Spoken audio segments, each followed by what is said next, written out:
Hi everybody, Kim Wilson here. Happy Friday. We've got a little sunshine here before the storm begins in my neck of the woods.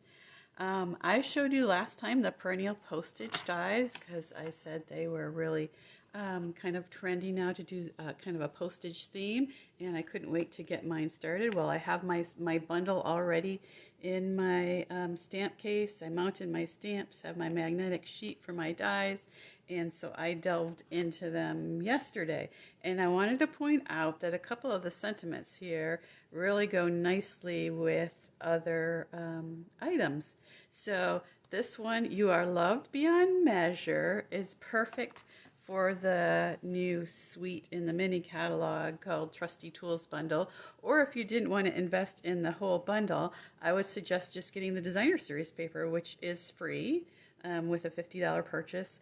And it's got this really cool ruler page that you can cut into little strips. There's one right there, you can see.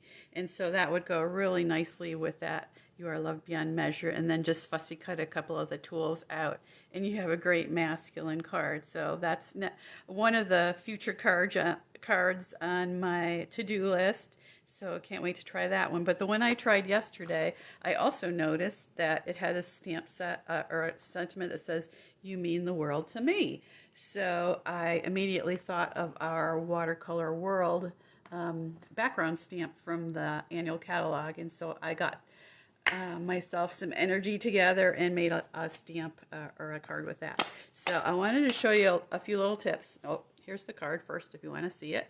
So I used 3 of the different sizes of the perennial postage dies, and then I did the world as a background. And the new glass mat is just amazing for stamping because if you've never had a flat surface before, it'll make a huge difference in your crafting. So it's flat for stamping, putting your projects on. And here's another little tip. You can take your background stamps and you don't need a big block or anything. Just put it right down on the mat, ink it up with your ink pad, and put your paper on top. Rub it to get the ink on, and you've got a nice background. So just really easy, and it sticks really nicely and clean. And then you've got your chamois that comes with it, so that just cleans up really nicely like that. This chamois is amazing. The other one is really thick, so it takes a long time to get wet and ready to use. This one, just stick it right under the faucet and it's ready to go. And I actually store it flat under this glass mat so that it doesn't buckle or anything, and it's just easy to store and doesn't get in my way when I'm not using it. Okay, so there's that tip. And then the other thing I did, a couple more things with my ink pad, is I grabbed a sponge dauber, and I can't see what happened to my sponge dauber. It disappeared. Well, oh, there it is. Okay, so got a little ink on my sponge dauber, and then I went around all of my postage pieces and just gave them a little extra ink. And the same thing with my background paper here.